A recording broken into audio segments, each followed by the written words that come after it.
Today we'll be visiting with Rob York, manager of Blodgett Forest. Let's go inside and see an example of a forest that's been thinned by either fire or timber harvesting. A good example is this incense cedar here. The total age is 64 years, but it took 55 years to get halfway, and then when it was released, either by logging or fire, it grew. The next 9 years, it doubled its size. So this is a really good way to see just how the forest works with suppressed trees.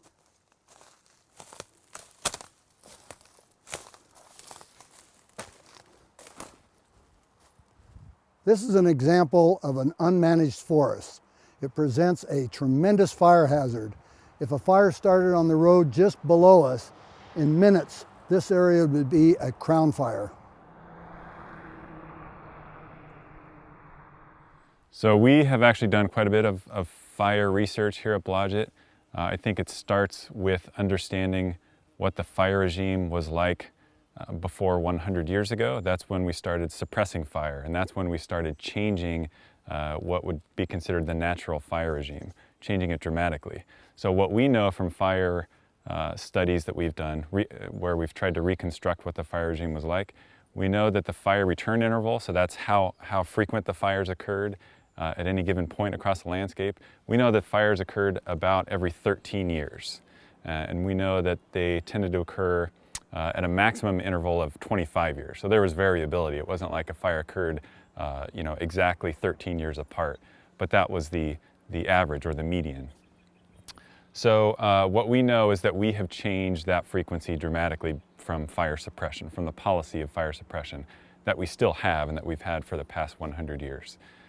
The reason we know a lot about the fire regime and how fire behaved is because trees record evidence of what the fire regime was like. There are burn scars that are recorded in trees, and we can do fairly straightforward analyses on those trees to know what the fire regime was like. So what we've seen in the Sierra Nevadas in terms of effects of changing the fire regime are really two things come to my mind. One is a significant densification of the forest, because with a natural fire regime, if you think about every 12 years, a low severity fire occurring, that would have maintained a fairly low density forest, kind of like what we see here. Not exactly like what we see here, but similar, I would say. And the other thing that fire did is, I think, maintain a certain level of species diversity. So by creating disturbances, creating patches in the forest of different size, that goes a long ways towards promoting different tree species regenerating and recruiting up into the canopy. So I would say we also have learned quite a bit about the fire severity. See, we know that before 100 years ago, fire severity, and that's like how hot a fire was, that tended to be low. It could have meant some hot fires on a local scale, so maybe 1 acre, over a 1 acre area, an intense fire where all the trees would have died from that fire. But in general, what studies suggest are that fires tended to be low on the ground and low severity fires. So what we've been doing recently in terms of research here at Blodgett is trying to reintroduce fire, but realistically we know that we can't have fire everywhere across the landscape. For example, here at Blodgett, we're next to a community, and it's impossible for us to actively have fire at the same type of frequency that it occurred before fire suppression. But we're able to do some of it, and we're able to do it experimentally. We also look at surrogates for prescribed fire. So these would be mechanical treatments, things like thinning, things like using hand crews to mimic what a fire would do, so cutting down small trees and piling them and burning them, or what's called mastication. That's a large machine that can chip trees in place, and that can focus on the smaller trees and removing those, much like a fire would have removed those naturally 100 years ago.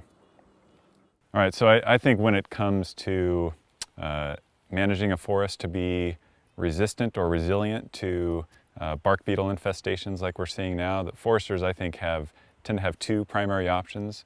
One is density management, and that is thinning the forest and improving the vigor of each individual tree. When we thin a forest, we of course make more resources available to the trees we leave behind.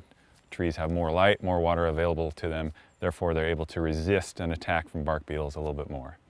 The other very important thing that I would suggest, and that we've seen from studies, is the importance of high species diversity, high tree species diversity.